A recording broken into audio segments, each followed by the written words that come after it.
Hello, everybody, and thank you for joining me on another episode of the Estrella podcast. My name is Danielle Miranda, and before I get started in introducing today's beautiful guest, if you would like to learn more about the Estrella platform, please visit estrella.chat, where you'll learn all the information of the exciting news of its upcoming launch in the next couple of weeks. Now, for today's guest, I am super excited to introduce intuitive psychic reader and energy healer, Shanti. Hi, Shanti. How are you today? Hey, Danny, I'm good. How are you? I'm good. I apologize for botching.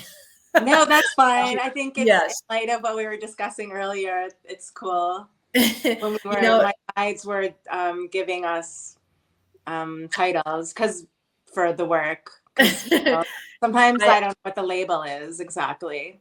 Yeah, I actually really like that they gave you that. And I Yeah. think it's important, and I had said this prior before we decided to do this episode.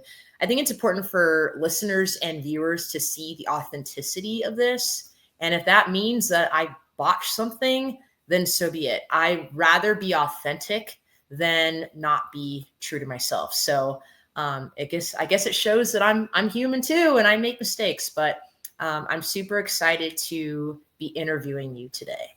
So Thank thank you. you so much. And even maybe it's not a mistake. Like if something keeps coming through over and over again, then it might not be a mistake.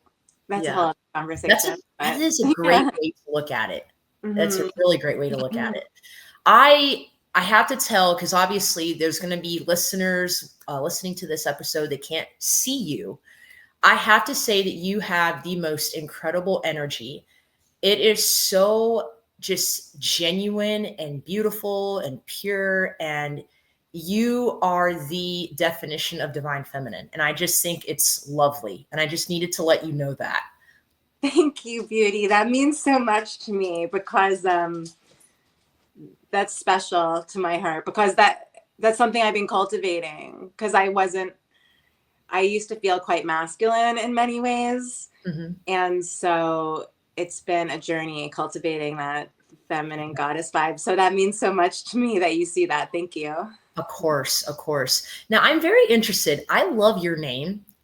Were you born with the name Shanti, or did you evolve into that name? I just love that name, and I would like to know, where did it come from, if I may ask? Oh, thank you so much. It kind of just happened spontaneously because when I started working on one of the psychic sites, well, I had a girlfriend who would always call me Shanti, and I really liked her and respected her, so that was cool. And Shanti means peace, right? Oh, I So love that. it's not my birth name that I was born with, but my one yogini, awesome girlfriend from years ago would always call me Shanti. And I just took it on because it means peace. And like many years, actually, it's been quite a journey, and of course we have ups and downs, but I've always for many, many years, made peace my primary purpose and goal is to feel peace in all situations with, not always 100,000% successful, but I do my best, right? Right. So anyway, when I signed up on the psychic site that I've been working on for years, I just typed in the name Shanti. I didn't realize it was going to become a big thing and it would be my career for like 18 years now. But I made a page just kind of on a whim. I didn't plan it to be a whole career. And so I wrote Shanti, and the purpose in my readings is to bring you to peace. And so I that became really love like the that. purpose in my readings and in my work. And so that's been such a blessing, Yeah, being able to help people feel more peaceful in their lives. yeah. I love that. And honestly, your name is memorable, Mhm. and it would allow for your clients to find you a lot easier, I bet, because you Yeah, I have such love a that. very unique name. Mhm. Thank you. So, Shanti, you consider yourself to be an intuitive psychic reader and energy healer. If I may ask, did you grow into your intuition, or were you a natural born intuitive? Well, first, I think that's interesting. My guides gave us that title when you asked me what's my title, because that does pretty much describe the work I do with my clients. But as for intuitive gifts, yeah, I was born with them. I've always been super psychic and intuitive. My mom was very much so as well, probably even more than me, actually. She has some good stories about predicting the exact World Series scores and stuff like this. Wow. Yeah. So she always, I mean, she passed away many years ago, so she's like my angel guide now. But we always, even though she was like a very corporate kind of lady in her life, but also very soft feminine in her energy, she had a successful career and all that. But we would always speak openly about psychic things like dreams and how she and I were soulmates from many past lives. And Oh, wow. yeah, so that was really special. So it was encouraged from a young age in that way, or just seen as normal. And yeah, I would always have psychic things happen. I didn't really realize what it was until later. Like Mhm. one of my gifts is clairaudience. That's, you probably know about all the clairs. There's like clair, you know. I do, but if you don't mind, expanding and letting our viewers and our listeners know what the differences are, that'd be great. Yeah, totally. I think people are interested in that. So there's, most common we hear clairvoyant. She's clairvoyant. That means it's like voice, see, so clear seeing. That's when we see images. I do have that. I'm primarily clairaudient though, which means clear hearing, like I hear messages. And then the other clairs are claircognizance, when you just know, when you know something, clear Mhm. knowing. Oh, clear sentience, when you have a feeling. So these are different. And actually, this is one of the things I work on with my clients, who a lot of them are wanting to know like how they can hear their guides or trust Oh, their wow. intuition. So these, everybody, I mean, we're all gifted. It's just how much we allow it or practice Mhm. it.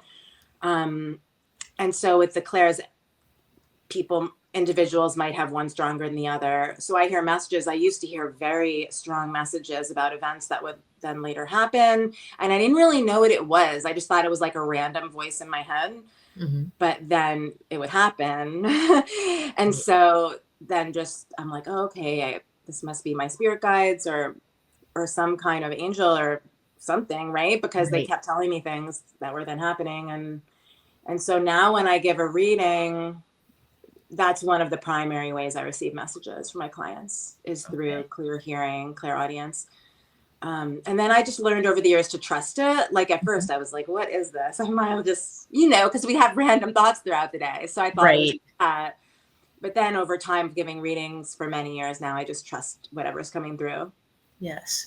So with the clairaudience, Shanti, if I may ask, is it the same voice that you hear, or do you find that it's different spirit guides, angels? Do you find that the voices change? Well, I usually refer to them as my spirit guides. It Okay. definitely feels like more than one. And then there's some, you know, sometimes I do feel the guidance of my mom or some friends who have passed over. Um, and that feels different. And then, Yes. but overall, usually I just refer to it as my guides because it definitely feels like a group, like Oh, angels or, wow. yeah. So have you ever had more than one voice talking at the same time to you? Oh, like saying, Yes, like giving you messages, like simultaneously, maybe more than one. Uh, mm, I don't think so. It's okay. interesting to break it down like this because now it's so automatic. I'm like just used to it. Yeah, Right? yeah. Like even when I make little decisions throughout my day, I just trust guidance. Yeah, That's some people amazing. call it guidance. I've heard some people call it my soul. I mean, I feel like or a lot of people might know what I'm talking about. Maybe they're not as Mhm. tuned in to hear the clear words that I'm hearing just because I practice or maybe have that. Yes. But like we all have that kind of gut feeling or knowing. So Mhm. that's what I encourage people to follow. And even when I give readings, I'm like, don't take my word for it. Anything I say, run it by your own intuition and your own. Yes. Yeah. Oh, I love that. I love how you then say back to your clients, like, use your intuition. And I think it is important as we are navigating through our lives that we really do tap into our intuition and the clairs, as you had stated earlier, because our goal is to be as enlightened, right, and as spiritually inclined as possible. I think that's a part of our purposes, at least, for most of us. And so I can tell you that over the years with my own intuition, I've tapped more into it. So it's very neat to hear you talk about your journey and how you've always had that. And I think that's wonderful. If I may ask, you had mentioned that you also teach. So you not only are working with your clients when they're coming to you, but you're also helping them tune in and hone in more on their own clairs. When did you start doing that? When did you start teaching your clients? Yeah, that's so, so interesting that this is coming up because actually that's a message I've been getting for a long time, like a year or more, even now, that that's what I'm supposed to do is help teach people to use their intuition. I just got to chill because honestly, it's such an important skill now. Holy moly, I could go more into that, but I know your question was how do How I, long have you been how, teaching? oh, Mhm. I mean, probably years now. Because people call me for psychic readings and like I don't want to take anyone's power away. And they're asking Right. me this and asking me that. I'm not comfortable sometimes in readings if someone's making me the authority, and I'll often be like, well, I'm not God, like go to God universe directly. This is what I get. I can read the situation, what's happening now. I can read people's energies and thoughts and feelings. But when people are like, what's going to happen, which is why, or predictions, I don't love giving predictions because, I mean, that's a whole nother conversation, but so many factors are involved in like the future, right? And it's always mysterious. But so, yeah, so I would rather teach someone to be their own psychic. And that's what I do. That's what I'm being guided more so in my work now is to teach. If I Mm. may ask, what is your ultimate goal? What would you like to do with that? Would you like to have your own school? Would you like to do retreats? Like, what are some of your, as of now, what are some of your future plans with teaching? Um, well, I feel like it would probably start online, right? Because so much is online. Like I would Yes. say 100% of my clients are online now. I used to do in-person readings occasionally, but not so much anymore. Yes. Um, I mean, yeah, group classes. Right now, I've only been doing one-to-ones, which is awesome. Hmm. Um, but eventually, yeah, I can reach more people. I love writing, so I'd like to, put this in a book or something, Yeah, digital course. Yeah, if anyone's absolutely. interested, feel free to reach out because yeah, I think it's so important. Nothing's more important than intuition. And yeah, so if I can be a guide for people and cultivating their own intuition, that's wonderful. Hmm. Hmm. Wonderful. If I may ask, do you also do tarot? Tarot I read? yes. Actually, So, I have my phone cameras propped up on some tarot books right now. I was getting the feeling to use those to prop up the camera. Um, yes, I do. I love tarot. I use my tarot. I have this deck right next to me, Soul Cards deck. This is a beautiful yes. one. If I may ask, how did you, because I know there's so many different tarot decks, how Mhm. did you figure out what was the right tarot deck or decks for you? That's so interesting. I've had so many different decks over the years, and then sometimes it'll get to the point where I'm like, I think because it takes on a lot of energy. And I Mhm. am one who usually prefers if other people don't touch my deck. Sometimes, just depends, because it takes a lot of energy. And so, like, yeah, after sometimes I'll be working with one, I'll just be like, this one's like out of here. And I just will give them away all the time. But how do I choose a deck? I know people have said like, oh, tarot deck's good when it comes to you. So, I mean, usually I bought them with money. Occasionally I've had some gifted. I had a rider weight that was gifted that I was using for years. So different through different channels. We have this sweet little witchy store down the street that has like tarot and incense and candles and all the things, and they have a basket where you can trade decks. Mhm. So I've been doing that lately, and Wow. just yeah. Now, Uh, do you, if you find that you do get a deck that's been previously owned, do you cleanse it? Do you pray over it? Like, what do you do to kind of clear that other energy? yeah, well, I am clearing my cards in between every reading too. Oh, that's Mm, smart. Yeah. yeah. So, and I always keep them under stones or a piece of clay or wood or something like that can absorb energy, usually a crystal. Um, and so what do I do if yeah, so I'm clearing them often. Sometimes Mhm. I'll just do this and Oh, I use the crystals. Sometimes I'll do like a larger type clearing where I go through and just flip each card and kind of with the Yes. intention of clearing the energy. So sometimes I'll even put it outside in the earth, but usually it's just like this and like setting. I feel like with all type of clearings, or it's the intention that's really the most important, or with like cord cuts or whatever, different kind of energy work. With energy, yeah, so with energy work I find the intention's the most important, and even just setting the intention and clearing energy, it's like done. Oh, I call Yes. on angels too, Archangel Michael, to clear energy, to clear Mhm. my energy from Yes. readings. Now, if I may Just ask, anything, not throughout the day. Being an empath, you yeah, probably are an empath. We like pick up vibes. if I may ask, Shanti, for the viewers and the listeners that are watching, why is it important to always clear energy after every reading you do? um, well, for me, clearing my own energy. I mean, I think a lot of people are empaths who are probably watching this show, because people who Mhm. are attracted to this world usually have these gifts themselves. That's why they're attracted to it. Mhm. Um, we can take on vibes from other people. Even so, for example, even if I go into a store and I'm having the best day ever, and then I leave the store and I feel angry, I'm like, why the Mhm. heck do I feel angry? This isn't mine. Like, I was having such a chill day, and then I call that a psychic whack. Which is when I'm like, I must have picked up an angry vibe from someone in the store. And so, Mm. of course, I'd want to clear that. I think a first step of just as empaths, it's like we just recognize this is not my own. I picked up something that Right. in itself can help free us from like having it overwhelm, right?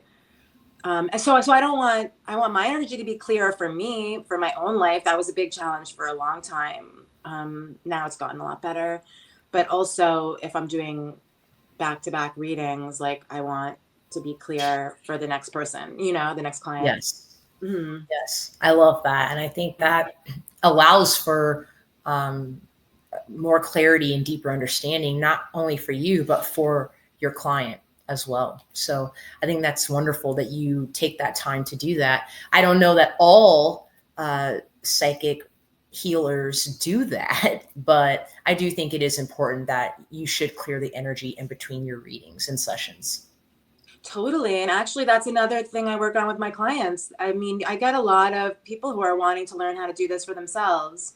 Mm, So, yeah, energy clearing, especially when we're giving readings, often it's relationship readings, relationships with anyone, whether it be work or romantic or friendships or whatever. And um, so that's one way I help my clients, is like teach them how they can clear off vibes that they might be feeling from people. Like yes. we are all energy and we're super sensitive, right? I guess to various degrees, right? Yes. Yeah. Yes, absolutely. I noticed that you call your tarot soul tarot. If I may ask, why do you consider your style of tarot soul tarot? Oh, that's interesting. Well, this particular deck is called Soul Cards Tarot, Ah, and okay. but that actually on my website it does say Soul Guided Tarot, because when I do, so I was using Soul Cards Tarot for many years. I had like four different of the decks. Now I only have one. I think I have the white one here too, but no, I think I gave most of them away at this point. But so the reason I call it Soul Tarot is because it's like channeled through my soul. That brings us back to what we were talking about earlier with like guides or messages from soul or source. I use the tarot as a tool for channeling. Hmm. So I actually, my guides speak to me through the cards. So when I'm giving a reading, I don't always use cards unless someone asks for cards, Hmm. but occasionally I will use them just as a way to get more info. Yeah, so I kind of go into like a little zone. I mean, the cards have traditional meanings, and that's wonderful. However, and also we can get stuff from info from the images when we sort of like just allow them to speak to us.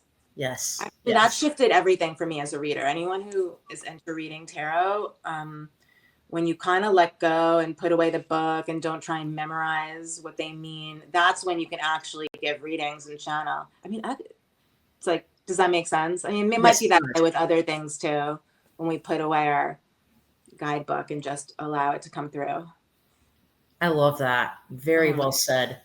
I have to switch gears a bit because I am super impressed. I read that you went to Harvard. Yeah. And I would love for you to talk more about that experience as a psychic intuitive. How was that going to school and having your college experience, having these gifts? Let me see. So that was an interesting time. I mean, even the way I got into Harvard was very vibey and manifesty. Like I didn't realize at the time that I was manifesting, but looking back on how it unfolded with me even going there in the first place was pretty much like if you read a book on how to manifest, or if I was telling my clients how to manifest, like that's what I would tell them, which was basically I didn't care. I wasn't like one of these total like obsessed with getting into Harvard people. I was like Elwood. Sometimes I joke I'm like Elwood's. Remember that movie Legally Blonde? Yes. But the way she was like, oh, I think I'll go to Harvard today. It was kind of like that. But the reason why that's the way to manifest, and I didn't tell anyone. That's the other thing. I didn't tell anyone because I think I knew somewhere that everybody would be like, oh, it's really hard. Oh, you won't get in. So I just didn't tell anyone. And so this is why I'm like, oh, that's like textbook how to manifest. Like you don't care. You totally detach from outcome. You don't share your secret with a bunch of naysayers or whatever. So that was pretty cool how it manifested. And then as far as being there, I wanted to go there because I was like, well, I'm going to go to college, then I'm going to go to Harvard because I just thought it'd be a cool experience, which it definitely was, right? It's just like being in all that history with the buildings, and the students are all like super smart. So that's really fun. I'm very like in my mind. I can be in my mind. I can be a big nerd. So I loved that. But as far as my psychic gifts, I mean, to be honest, that period of my life was like, I didn't really know. That was sort of what I was saying earlier, prior to knowing what it was, how I was Right. sensitive.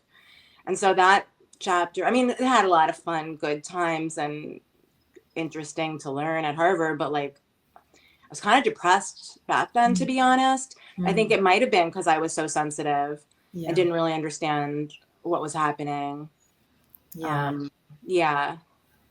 Well, I have to say that is so impressive that you went to Harvard and that you did it not really expecting to get in, but at the same time, like having that interest of saying, hey, I want to go to Harvard. And you're right, that is how manifesting works.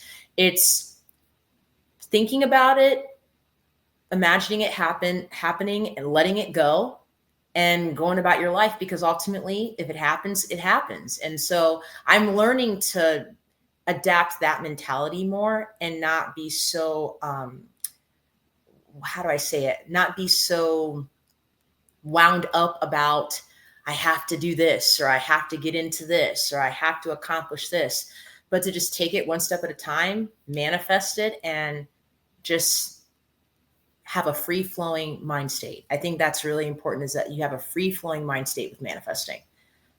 So, Totally. And yes, actually, people are calling me very often. Also, I get clients who are wanting to manifest, and I'm like, well, and they're like, I made a vision board and I'm picturing this and that, which is all awesome. As long as that feels good to you to do that, then do it. But really, the most important piece is like chillax and forget about it, right? exactly. Yes, absolutely. So, at what point did you realize after Harvard? Well, let me ask you this. Let me back up. So, once Harvard was completed, did you have a career path that you were going to take, and then you kind of detoured and said, no, this is what I want to do. I want to work with clients. I want to really tap and hone in on my gifts?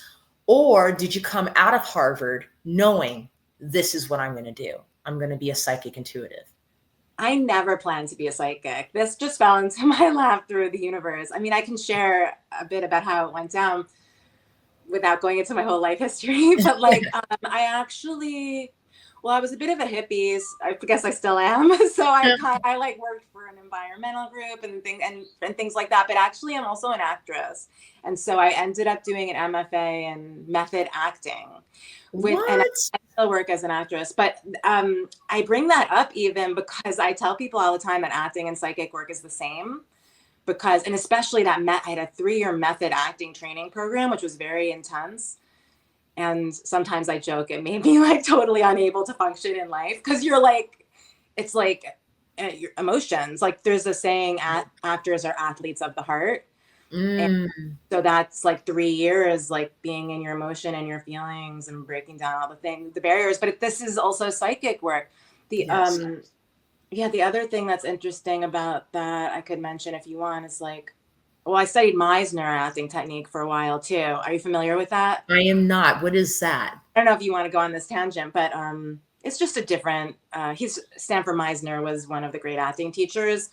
Um, so, but you basically sit across from your partner when you're training, and you just like look at them and you say a word back and forth, like you have stars behind you, and you have stars behind you. You have stars, and then when you see a shift in the emotion, you change the word. It's just Oh, that's neat. yeah, but I tell people that my work as a psychic is like I never miss a beat. I can do it remotely. If you are asking me about your friends, I can see their energy. But it's the same as acting because when you're with your partner in the moment, like acting, you never miss a beat. You're like always present in the moment with and it's like you're feeling and your energy back exchange back and forth. So it's quite similar to psychic work. So anyway, that was probably part of my psychic training without my even knowing it. And then I didn't start doing it professionally until I became a mom. And my son, Oh, yeah, but I had a girlfriend who I would practice readings with all the time. I would give readings to my friends, tarot readings, psychic readings, um, not professionally, just as a hobby. And then after my son was born, it sort of fell into my lap that I was like, how the heck am I gonna, because I wanted to be a stay-at-home mom. That yes. was something I also manifested. So I was able to earn an income doing readings over the phone while taking care of my baby. And then Oh, it's just grown from there. yes.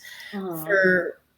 For the women out there who are mothers and who are looking to tap more into this profession with being a psychic and an intuitive healer and or whatever it may be, tarot, numerology, what would be some advice that you would give them to have the confidence to still you know be a mother and also bring out their gifts to the world and help clients? Well, I feel like just know that you can do it. Like decide that you are. I mean, that's back to when we were talking about manifesting. My dog's barking. Um, like, like just know that you're doing it. Like I am a stay-at-home mom. I mean, back in those days, in the early days when he was a baby, I used to take an hour walk a day, which, as anyone who has a baby knows, not easy to carve out that time. But and I would just dream about my life. It was challenging, to say the least, when he was little, just because of my life circumstances. But like, I would take out that time and I would imagine, like, I think I got this exercise probably from Abraham Hicks or something. But I would daydream just that my life was like as I wished it to be. So that's one tool you can use. Like just know you're doing it and do it. Yeah, next level. Be in your next level. So we show up at embodying our next level self. Like even me Yes. being here with you today is embodying my next level self as a teacher, right? And Yes. um and so there's I think it's good to have a morning practice. Hmm. You have to take the time for you, even when it's so full on as a parent. Like carve out the time when you can, and the most important is your energy, like getting in that vibe of I am a tarot reader, I am a professional psychic, or whatever it is, and show up for your day as that. Yes. And a lot of women are doing it. I think we could get like expanders, look at people Hmm. who are already doing it to know that you can. But it is beautiful. It's a beautiful way to be with our children and also be able to earn income through helping others. Yes. Now, are you starting to see any of those gifts with your son, or not yet? Well, to be honest, more so when he was younger. He just turned 18. Oh, wow. I know. Oh my goodness. Well, I mean, honestly, I feel like this might apply to a lot of kids nowadays. I feel like I mean, this is why I feel it's so important to practice our intuition because everything in the world is trying to cut us off from it. Yes. There's nothing Mhm. more important. When he was young, he was very, very psychic. Like once I remember he was like, he's like, I saw Grandma Kathy, my mom. I saw her on the stairs. She was a light. She was surrounded by rainbows. So that was like my mom's spirit. Like I don't doubt that he saw her. Mhm. And he used, to be honest, it's less and less. Who knows? Maybe he is psychic. I can talk to him about it. But I do notice that the kids are so much on the screens, and just the culture wants us to be numb, and we have to consciously like not be. And I think a lot of the kids are not that aware. Does that make Yeah. sense? Yes, it I don't. does. Yeah. And I think a lot of it stems from uh, there's a lot of distractions Mhm. out here in society today. We're being desensitized quite a bit with TV and social media and our phones and anything that has AI now and tech. And so there's so much overstimulation going on. And Mhm. so, I mean, it's to the point now. I was reading in an article the other day that it's to the point where our attention spans are not even 30 seconds. We can't even focus reading an article or watching something for 30 seconds. I mean, it's Mhm. gotten worse. And so you're right. It is very important that as a parent that you do teach your children to hone in on their intuition and to build that confidence in themselves and to have faith and to manifest. And I love that, because again, we're writing the books of our lives here. And I think it's important for, not only for just our younger generations, but for everybody to be the best version of themselves. I think we should all want that. So I couldn't agree with you more, Shanti, on that. That's very well said. Yes. So if I may ask you, your mom was a psychic intuitive. Was there anybody before her that also had these gifts, or was she the first to have I them? I believe it was in my family line. I haven't really talked to my grandma or great grandma about it. They passed away years ago, Mhm. but I believe it was in the family line, and I mean, yeah, it was definitely in the family. I feel Yeah. sure. I mean, I feel my ancestors and get messages from them, like my grandma, Mhm. great grandma. Mostly for me, Yes. it's the maternal line. I mean, which makes sense, right? Because we're in the womb, and that's the line that goes through. Yes. Although I guess we inherit things from paternal line too, because it's in our DNA and our Mhm. cells. Mhm. I was close with my dad's family, with my paternal grandparents, but it was different. I don't, I'm not sure. For some reason, my psychic gifts and guides seem to be more through my maternal line, although I was Mhm. quite close with my paternal grandparents as well. And I feel them sometimes, not as much. Is it possible? And I just thought of this as you're doing your tarot readings with your clients. Can you intertwine your gifts? So what I mean is, can you use your psychic intuitive gifts in your tarot readings, or do you find that you maybe are tapping into some numerology at times? Like, at what point are you intertwining your gifts, and how do they complement each other when you're working with clients? Well, I feel like that's why they're called tools, like tarot and astrology. I use astrology in my readings as well. Oh, Hmm. okay. Yeah, I love astrology. But yeah, it's always like I feel like the information's always channeled through Hmm. so if I'm looking at a birth chart, I kind of receive messages about it. Hmm. It's like a map. Like I know what the planets mean and what the signs mean, but sometimes I'm just channeling more deeper information from looking at it. Same like as how I was describing with the images on the tarot cards, like we can know what the images mean classically. Hmm. However, also I'm like channeling through the images and the card from my guides through. Yeah. Yes. Yes. Have you ever had a situation where a client has come to you for a specific reason and you've been, nope, we need to steer in this direction because this is what you need right now? Has anything like Yeah. that ever happened? And if so, without disclosing any personal information, could you talk about a situation where that happened? Yeah. One thing comes to mind. I mean, it's quite often that my guides will give me information and they'll say, don't tell them. And it gets you. I know. That's why sometimes when people are like, I mean, occasionally you'll get someone who wants to test you or is like, you're wrong. And it's like, that brings us back to the first thing we said on the show today about mistakes. Like, it's Mm-hmm. not a mistake if I trust my guides. So if they tell me to say something, even if it's wrong, then that's what they were supposed to hear for some reason. But, and often when they're like, don't tell them, it's because the person's not ready to hear it. And Mm. often it's an angle that actually would empower them. Mm.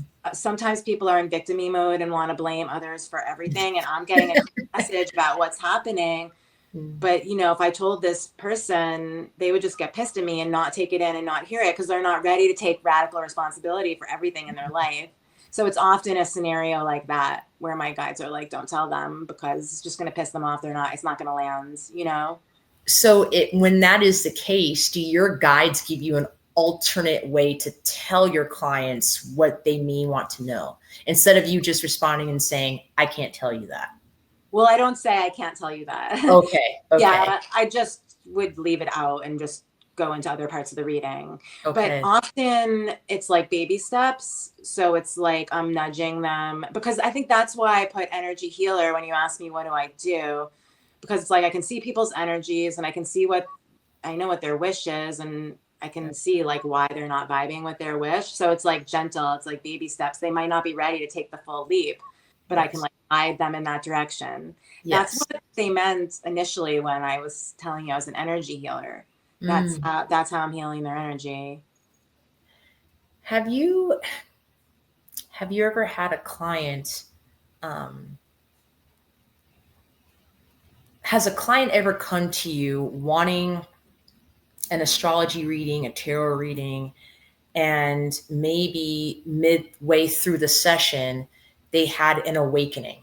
Maybe there was a healing, I wouldn't say a healing crisis, but like there was clarity that was brought in the reading where maybe they were like, I don't even need you to finish this. I totally understand what's happening and what I need to do Mm-hmm. moving forward. Yes, I love that. I just got to chill when you said that because that's like the clients that I love to work with are the ones who just Mm. get it and are totally self-empowered and take responsibility for everything.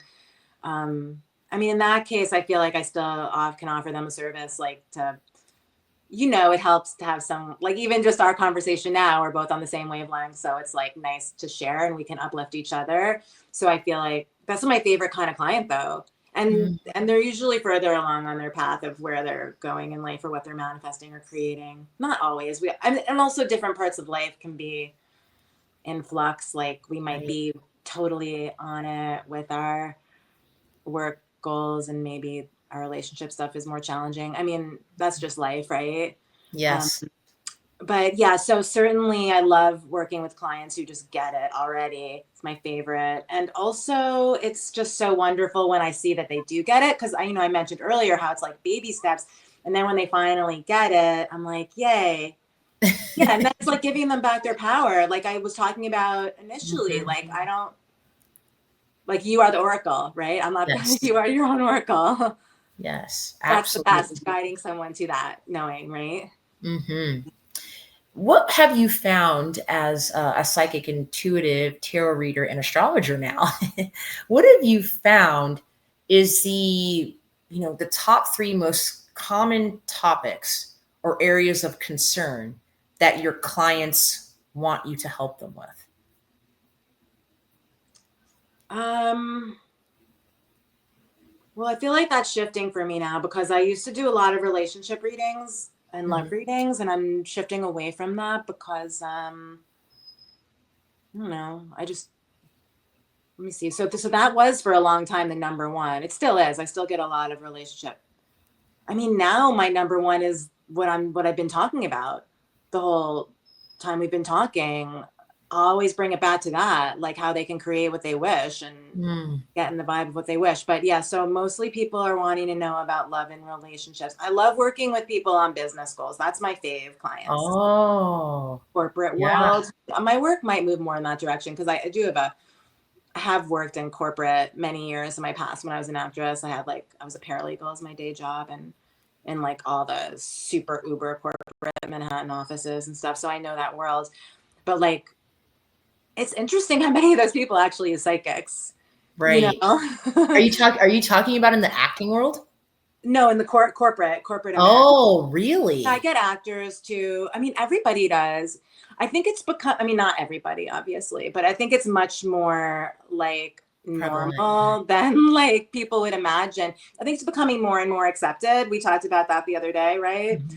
Mhm. But yeah, I get a lot of clients who are like successful in the corporate world. Those are my favorite. Because I love, um, it's a huge expander. People who are Yes. like playing big in life, I love to read for them because it's an expander for me too, to see what's possible, you I know? was just gonna say that. I Mhm. came to me to tell you, like, I feel like you working with clients that are in the corporate world only expands what you're doing in your business as well. Totally. So, and maybe that's why you have this sudden desire to really want to hone in on working with clients that are in the corporate world because you want to expand and write your book and teach your courses. And so I think that's a very positive route to take now. Yeah, especially women. Like I have a mix of men and women clients, but I one of the things I help my clients with is like when you complimented my divine feminine vibes, like a lot of women working in corporate are struggling with that Mhm. because they're like supposed to be these men at Yeah. work and then the relationships are suffering and then so that's an angle that we look at that I look at with my clients sometimes like and how I mean the feminine energy is the receptive receiving energy so we can actually have more success in success. I mean, I know we're Yes. talking about success but really it's just moment to moment, right? Whatever happens is life. We just have to be here and show up. But for worldly success, I think we can tune into our feminine vibes and Mhm. actually achieve more than pretending that we're men, which we're not. Yes. One of the things that I love about you that I've noticed while interviewing you is you anything that you have set your mind on, you've accomplished. And you've got so many talents and gifts that I've learned speaking to you. And I would like to know what advice would you give listeners and viewers who may want to be an actor and actress, who may want to have their own business, who are parents, are who have all of these things they want to accomplish, but they also want to be valuable helpers in the spiritual world. Hmm.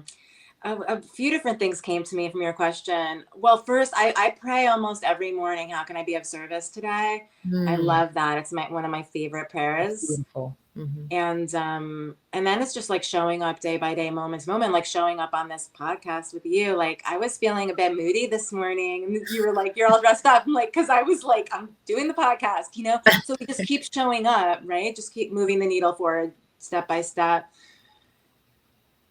Yeah, I think a lot, especially when we're young. I mean, just to generalize, like it's like a lot of young people will call me and they'll be like, I want to be like a YouTube star or whatever. It's like it's step by step by step, Hmm. right? Keep showing up day by day. Um, so yeah, prayer and being a co-creator with the divine and being like fluid and flexible because it's not always going to look the way that you think it's going to, Hmm. right? Exactly. I And can say that with I can say that with many things that I've have accomplished and done that most of the time it doesn't look like how I think it's going to look. But as long as, like you said, you show up every day and you give a little every day and you believe every day, it will happen. The yeah, co-creation will manifest. And I love that. And that's such a great reminder for me. So thank you so much for giving us all that valuable information. Shanti, as we end our episode today, I have to say it was an absolute pleasure speaking with you, getting to know you. And do you have any websites, social media platforms, emails that you would like to say so that the viewers and listeners can contact you and utilize your services? yeah. Thank you so much. I do have a website. It's I am Shanti. I am Shanti.co. I am Shanti.co. And that's my same Instagram handle. And I would love to connect with anyone who's watching who feels the call to work with me. That would be beautiful. Thank you so much, Danny. It's also been such a pleasure talking to you. Thank you. And thank you to all of the listeners and viewers on today's episode. Again, my name is Danielle Miranda, and if you would like to learn more about the Estrella platform, please visit estrella.chat. Thank you so much, Shanti. It's been an absolute pleasure, and I hope you have a wonderful day. You too. Thank you. Bye.